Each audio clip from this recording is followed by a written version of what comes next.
በተያዘው ሳምንት መጀመሪያ ላይ የተሰማው ተስፋ ሰጪ ዜና ተስፋ ለሰላም የተባለ ስብስብ መመስረቱን የሚያመለክት ነው። ይህ ስብስብ የአማራና የትግራይ ተወላጆችን ያጣመረ ሲሆን የሁለቱን ህዝብ አብሮነት ለማስቀጠል የሚሰራ መሆኑን አሳውቋል።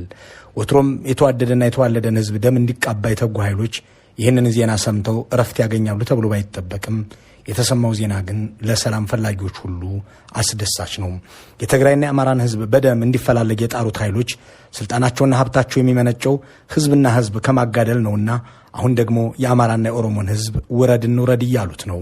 አገዛዙና ግብረ አባሮቹ ምሳቸው ደም ማፍሰስ፣ ስራቸው ህዝብን ማጋጨት ነውና ስልጣናቸውን ለአንድ ሌሊት እስካሳደረ ድረስ የትኛውንም ህዝብ ከየትኛውም አካል ጋር ሊያፋጁት እንደሚችሉ በተደጋጋሚ ታይቷል። ትግራይን ሲወጉ የአማራ ተቆርቋሪ፣ አማራ ክልል ላይ ሲዘምቱ የኦሮሞ ተከራካሪ፣ ወለጋ ላይ ሲዘምቱ የብሔረሰቦች ጠባቂ ሆነው ይቀሰቅሳሉ። እዚህ ጋር የታዋቂውን ፖለቲከኛ ንግግር እንጥቀስ። ሰውየው ፕሮፌሰር መረራ ጉዲና ናቸው። ከአንድ ዓመት በፊት ለገበያኑ በሰጡት ቃለ ምልልስ አንድ ወሳኝ ጥያቄ አነሱ። 3000 ዓመት አብረው የኖሩት የአማራና የትግራይ ህዝቦች በሺህ ዓመታት የጋራ ጉዟቸው ውስጥ ከመዋደድና መዋለድ ውጪ አንዲት ጠብታ ደም ያልተፋሰሱት እነዚህ ሁለት ታሪካዊ ህዝቦች በአንድ መቅደስ አምልከው በአንድ መስጂድ ሰግደው አንድ በዓል አክብረው አገር መስርተው የኖሩት እነዚህ ሁለት ህዝቦች ስለምን በብልጽግናው ዘመን ተጣሉ የሚል ነበር የፕሮፌሰሩ ጥያቄ። ህወሓትንም አሸባሪ እያለ ታረቁ ስንል የለም ከአሸባሪ ጋር አልደራደርም ብሎ ከገዢው ፓርቲ እኮ ከግፋ በሎዎች ጋር ሄዶ ኢትዮጵያ በታሪኳ ያላየችው ግጭት ውስጥ ገብተናል። ትግራይ ተወላጆችና የአማራ ማህበረሰብ እኮ ከ3000 ዓመታት በላይ አብሮ ኖረዋል። ማን ወደ ግጭት የቀጠተው? ለምን ወደ ግጭት ገቡ? ፕሮፌሰሩ ልክ ናቸው። ይህንን ሁለት ህዝብ ማጋጨት በአንድ አጋጣሚ የመጣለያም በድንገት የተፈጠረ ክስተት እንዳልሆነ ትናንት የሆኑትን ዛሬም የቀጠሉትን ጥቂት ወሳኝ ነጥቦች እናንሳ። የፕሪቶሪያው የሰላም ስምምነት ከተፈረመ በኋላ የአማራና የትግራይ ህዝብ ግንኙነት ወደ ቀድሞ መመለስ አለበት ብለው ያመኑ ግለሰቦች ተሰባሰቡ። ይህ ህዝብ በእኛ ትውልድ ዘመን እንዲህ ያለ አደጋ ውስጥ ገብቶ ማየት የታሪክም የሞራልም ተወቃሽ ያደርገናል ያሉት እነዚህ ግለሰቦች በህዝቦች ግንኙነት ላይ የሚሰራ ማህበር አቋቁመው መንቀሳቀስ ጀመሩ። የመሰረቱትን ማህበር ህጋዊ ለማድረግ ሲሉ ደብዳቤ ይጻፍላቸው ዘንድም ወደ ሰላም ሚኒስቴር ቢሮ አቀኑ። ሚኒስትሩን ብናልፍ አንዱዓለምን አገኟቸው። የአማራና የትግራይን ህዝብ መልሶ ማገናኘት ላይ ያተኮረ ስራ መስራት እንፈልጋለን። ለዚህ የሚሆን እውቅና ለማግኘት የእናንተ ደብዳቤ ያስፈልጎናልና ጻፉልን በማለትም ሚኒስትሩን ጠየቁ። የአቶ ብናልፍ አንዱዓለም ምላሽ ዙሪያ ጥምጥም አልነበረውም። የአማራና የትግራይን ህዝብ መልሶ ማገናኘት ለምን ያስፈልጋል ሲሉ በቁጣ ባጭሩ መለሱላቸው። በእርግጥ የሚኒስትሩ ምላሽ የስብስቡን አባላት ያስደነገጠ ነበር። ከአንድ ስለ ሰላም ሰራለሁ ብሎ በተቋቋመ መስሪያ ቤት ላይ ያሉ ከፍተኛ ሹም የህዝቦችን ሰላማዊ ግንኙነት እንደማያስፈልግ ሲናገሩ የሰማ ጤነኛ ሰው ቢደነግጥ ልክ ይሆናል። ነገሩን ከስሩ ለተመለከተው ግን የማይጠበቅ አይደለም።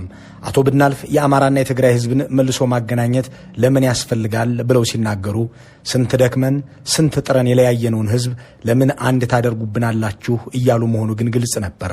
አቶ ብናልፍና አለቆቻቸው የአማራና የትግራይን ህዝብ ለመለየት የደከሟቸውንና የሰሯቸውን ሁሉ በዚህ ዝግጅት በጥቂቱ እናቀርባቸዋለን። የነገሩ መሰረት የሚጀምረው ትንሽ ቀደም ብሎ ቢሆንም ከጥቅምት 24 2013 ወዲህ ያሉትን ጉዳዮች አስታውሰን ከዚያም ወደ ኋላ መለስ ብለን ከጦርነቱ ዋዜማ ወደ ነበሩት ጉዳዮች እንመለሳለን። ጠቅላይ ሚኒስትሩ ከህወሓት ሰዎች ጋር በፈጠሩት አለመግባባትና በፖለቲካ ችሎታቸው አቅም ማነስ ምክንያት ቁርሿቸው ሲበረታ ወደ ጦርነት ገቡ። የሰሜን ዕዝ ተጠቃ ብለው ባወጁበት ንግግራቸው ሰራዊቱ በዘር ተመርጦ ተጠቃ፣ ከሰሜን ዕዝ ጥቃት ቀጥሎ አማራ ላይ ተኩስ ተከፈተ ብለው በእኩለ ሌሊት ጥቅምት 24 2013 ተናገሩ። ዛሬ በመቀሌና በአንዳንድ አካባቢዎች ከፈጸሙብን ጥቃት በተጨማሪ በዳንሻ በኩል በአማራ ክልል ላይ ጥቃት ፈጽመዋል።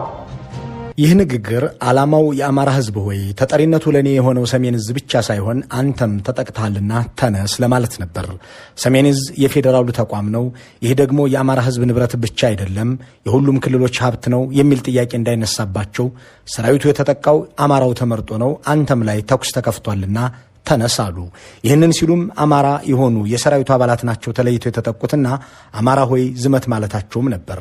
ይህንን የተናገሩት በዕለተ ማክሰኞ ጥቅምት 24 2013 ምሽት ላይ ነው። አስገራሚው ነገር ከዚህ በኋላ የሆነው ነው። ከ15 ቀናት በኋላ ትግራይን ተቆጣጥሬያለሁ፣ ጁንታውን አሸንፌዋለሁ ብለው ባሰቡ ጊዜ በፓርላማ ቀርበው ሰሜን ዕዝ ከተጠቃ በኋላ ምን እንደተከናወነ ምንም መረጃ አልነበረንም አሉ። በምክትልነት የሚሰራውን አዳም አፈኑ፣ ጦሩ እንዳይገናኝ ያደረጉ የምታውቁት ነው። የመጀመሪያው ስራ እንዳይስፋፉ ማቆም። ሮብለት ማክሰኞ የምናውቀው ነገር የለም። እኛ መረጃ ማግኘት ችግር ነበር ዳይቱ ሙሉ። እዚህ ጋር ነገሩን በጥንቃቄ መመልከት ያስፈልጋል። አማራ ተኩስ ተከፈተበት፣ ሰራዊቱ በብሔር ተመርጦ ተጠቃ ያሉት በጦርነቱ ጅማሮ ዕለት በሰዓታት ውስጥ ነው። በዚህ ቅስቀሳቸው አማራን በትግራይ ላይ እንዲዘምት ካደረጉ በኋላ ደግሞ መረጃ አልነበረኝም ይላሉ። ታዲያ መረጃ ሳይኖራችሁ እንዴት አማራ ተወረረ፣ የአማራ ወታደር ተመርጦ ታረዳላችሁ ብሎ መጠየቅ ተገቢ ቢሆንም የጥቅምት 24ቱ ንግግር ዓላማ አንዱን ሕዝብ በሌላው ላይ እንዲነሳ ማድረግ ነበርና ግቡን እንደመታ ሲያውቁ ደግሞ መረጃ ሳይኖረን እኮ ነው ያንን ሁሉ ስናወራ የነበረው ብለው ተናገሩ። ከጦርነቱ በፊት አማራና ትግራይ አልታኮስ ማለታቸው እንዴት ያበሳጫቸው እንደነበር ደግሞ እንመልከት። ባለፉት 2 ዓመት ተኩል ዋና የሚባሉ የሰው ሕይወት የቀጠፉ ንብረት ያወደሙ የመንግስትን ትኩረት የሳቡ 113 ግጭቶች ነበሩ። በሁሉም ክልሎች ግጭት አለ። በሁሉም ክልሎች መጋደል አለ። ትግራይ ክልል ግን የለም። እነሱም አያፍሩም። እኛ ብቻ ነን ሰላም ይላሉ። ትንሽም አያፍሩም። በእያንዳንዱ ክልል ብቻ ሳይሆን ክልል ከክልል ለምሳሌ አማራ ቤኒሻንጉል ያዋስነዋል፣ ተጋጭቷል። ኦሮሚያ ያዋስነዋል፣ ተጋጭቷል። አፋር ያዋስነዋል፣ ተጋጭቷል። ትግራይ ያዋስነዋል፣ አልተጋጨም። ይህ ንግግራቸው እንደሚያመለክተው ጦርነቱ እስኪጀመር ድረስ የአማራና የትግራይ ክልሎች ግጭት ውስጥ አልገቡም። ይህም እሳቸውን አናዷቸዋል። የትግራይ ክልል በውስጡ እንዴት አይበጠበጥም ካሉ በኋላ ከአማራ ጋርስ እንዴት ሳይጋጭ ከርማል ብለው ብስጭታቸውን ይገልጻሉ። በዚህም ወደ ጦርነት ያስገቧቸዋል። ለዚህም የአማራ ወታደር ተለይቶ ተመታ፣ የአማራ ግዛት ተጠቃ ብለው ይቀሰቅሳሉ። እንዲያም ሆኖ በወቅቱ የነበሩት የአማራ ክልል ባለስልጣናት ዳንሻም ሆነ ቀራቅር የነበረው የሰሜን ዕዝ ክፍል እንጂ የአማራ ክልል ላይ እንዳልተተኮሰ አምልጧቸውም ቢሆን ተናግረዋል። ዝግጅታችንን ጨርሰን እየተጠባበቅን እያለን ነበር ምሽት ላይ ጦርነቱ የተጀመረው። እናም ረዳት ኮሚሽነር ይሰጥ ይባላል፣ የልዩ ኃይል አዛዥ ነው። ደወለልኝ። አቤ ነው የሚለኝ። አቤ አለኝ፣ ጦርነቱ ተጀምሯል አለኝ። እናማ ገጥመናል አለኝ። የተነጋገርናቸው ብዙ ወታደራዊ ቋንቋዎች ስለነበሩ በተነጋገርነው መሰረት ቀጥል አልኩት። እሺ አለ። እኔም ወዲያው ለፕሬዝዳንታችን ደወልኩ። በቃ እንግዲህ መቅጠም ነዋ ነው ያለኝ አቶ ተመስገንም። በተነጋገርነው መሰረት እየሆነ ነው፣ ምን ላድርግ አለኝ። ምን ማለት ነው? ብረት ለበስ የነበሩ እዛ ሜካናይዝድ የነበሩ ልጆች በእኛ ልዩ ኃይል ሽፋን እየተሰጣቸው ወደዚህ እንዲመጡ ማድረግና ከመጡ በኋላና እኛ ጋር ከደረሱ በኋላ አዙሮ ወደ ጠላት መደገን ስለነበረ እየመጡ ነው፣ ምን ላድርጋቸው አለኝ። አዙርና ወደ ጠላት ደቅን አልኩት። አደረገው። መጀመሪያ ሽፋን እየሰጠን ያወጣናቸው ብረት ለበሶች ከዛ በኋላ እንደገና ለእኛ ልዩ ኃይል ሽፋን እየሰጡን እግረኛው ገባ። ከዛ በኋላ የሆነውን የምታውቁት ነው። በዚህ መልኩ ለአንድ መንበር ሲባል ለአንድ ግለሰብ የስልጣን ግብ ሲባል ጭዳ ሆኖ የቀረበው የአማራና የትግራይ ህዝብ ግንኙነት በሚፈልጉት መጠን ባይሆንም ፕሮፌሰር መራራ እንዳሉት ከ3000 ዓመታት በኋላ ለመጀመሪያ ጊዜ ተጋጨላቸው። ሰሜን ከተረጋጋና ህብረት ካለው ለስልጣናችን ያሰጋል የሚለውን ንግግር ያለ ሀፍረት በአደባባይ የሚናገሩት የብልጽግና ሰዎች ደርግን የጣለው የትግራይና የአማራ ጥምረት እንዲመሰረት መፍቀድ 4 ኪሎን አደጋ ላይ ይጥላል የሚለውንም ሳይሰስቱ የሚናገሩት ነው። ለዚህም የህግ ማስከበር ባሉት ዘመቻ የከፈቱት ጦርነት ከጀመሩና ያልሆነውን ሆነ ብለው አንዱን ወራሪ ሌላውን ተወራሪ አድርገው ካቀረቡ በኋላ ማይካድራ የሚባል ካድራቸውን ደጋግመው አጫወቱ። ማይካድራ ላይ አማራ ብቻ ተመርጦ ተገደለ ሲሉ ከረሙና ለአማራ ነፍስና ሰው የሚሳሱ መስለው ቀረቡ። አሁን የማይካድራው በምን አማርኛ ይገለጻል? ምንድነው የሚባለው? እነዚህ ሰዎች የታጠቁ እንኳን ቢሆኑ ምናልባት ስም ይሰጠዋል። ምንም የማያውቁ ቀን ሰራተኞች ሰብስበው በቀን ሸቅለው የሚኖሩ ሰዎችን ሰብስበው በላባቸው የሚኖሩ ሰዎች ሰብስበው በጅምላ ማረድ የማይካድራ ጭፍጨፋ ኦርጋናይዝድ የሆነ ኃይል በገዛ አገራቸው ዜጎች ሸቅለው የሚኖሩ ዜጎች ጨፍጭፎ የሚታወቅ ነው። ሁሉም ያየው ጉዳይ ነው። ማንም ሰው ደንታው አይደለም። የማይካድራው ሰው አይደለም፣ ችግር የለውም ባይነገርም፣ ዋናው አሁን ያለው ብቻ በደል ነው። ይህንን ጉዳይ ደጋግሞ የሚናገሩት ተገደለ ለሚሉት አማራ ተጨንቀው እንዳልሆነ በጸረ አማራ ስራዎቻቸውና ንግግሮቻቸው የተረጋገጠ ነው። አዲስ አበባ እንዳይገባ ሲያደርጉት በመተከልም በሻሸመኔም ሲያስገድሉት ለከረሙት የአማራ ሕዝብ አስበው የማይካድራን ጉዳይ የሚያነሱት የአማራ መገደል አስጨንቋቸው ነው ማለት እንደማይቻልም ግልጽ ነው። የሰው ነፍስ የሚያሳስባቸው የሰብአዊ ልቂት የሚያስጨንቃቸው ቢሆን ኖሮ በአክሱምም በማርያም ደንገላትም በወለጋም በመተከልም ለሞተው ሰው ሲያዝኑ ይገኙ ነበር። ሞትን አታዳንቁ፣ ሞት የሌለበት ሀገር የለም ሲሉ የሚደመጡት ጠቅላይ ሚኒስትሩ የማይካድራ ጉዳይ ግን ሲያንገበግባቸውና ሲያራግቡት የነበረው የሁለቱን ህዝብ ጸብ ስር ሰደድ ለማድረግ አስፈላጊ ስለነበር ነው። በማይካድራም ሆነ በሌሎች የጦርነቱ አካባቢዎች የተፈጸሙ ጅምላ ግድያዎችና ጥፋቶችን ገለልተኛ አካል መጥቶ ይመርምራቸው፣ ለዚህም ፈቃደኛ ሆኑ ሲባሉ ደግሞ አይደረግም ይላሉ።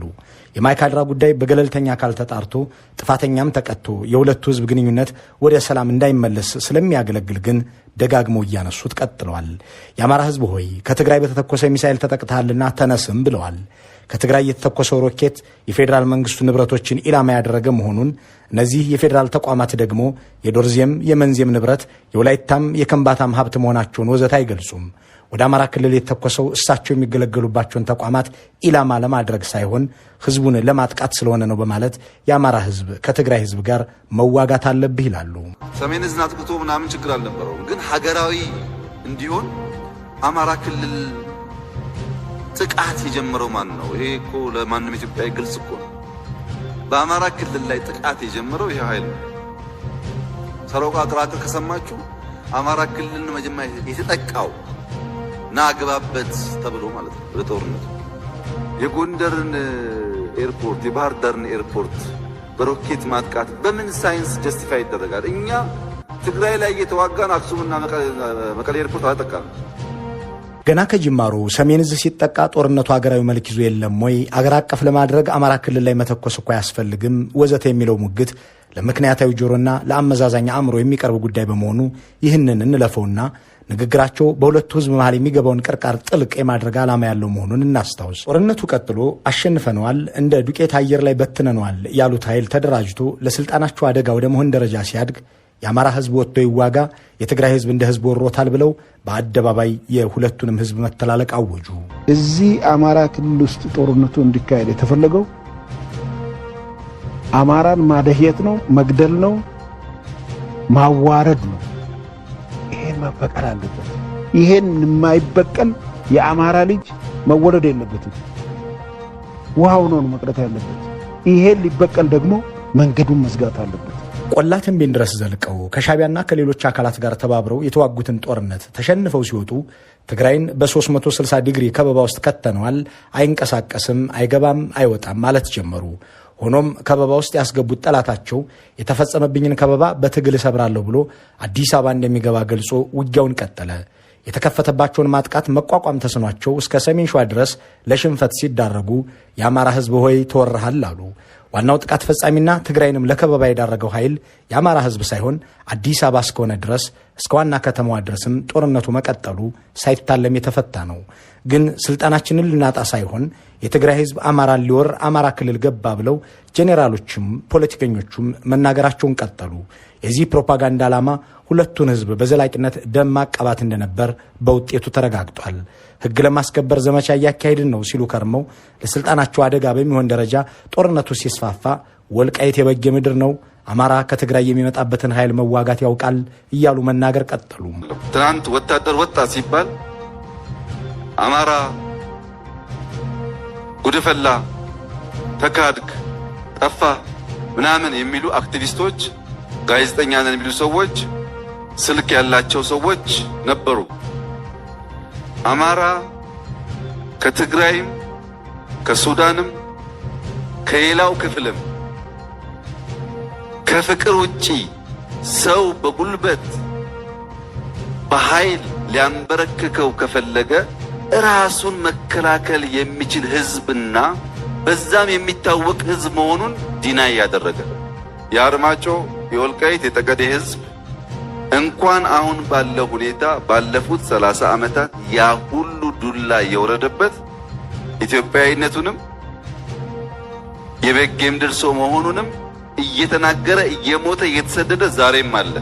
የአማራና የትግራይ ህዝብ ብቻ ሳይሆኑ መሬቱም ለ3000 ዓመት አብሮ ኖሯል። የብልጽግናው አገዛዝ ግን ይህንን ጉዳይ እንዲፈታ ሳይሆን እንዲወሳሰብ ለማድረግ ከመፈለጉ የተነሳ አንድ ጊዜ የትግራይ ተቆርቋሪ፣ ሌላ ጊዜ ደግሞ የአማራ ሐሳቢ ሆኖ በመቅረብ ይህንኑ የወልቃይትን መሬት የመጫወቻ ካርዱ አድርጎት ቀጥሏል።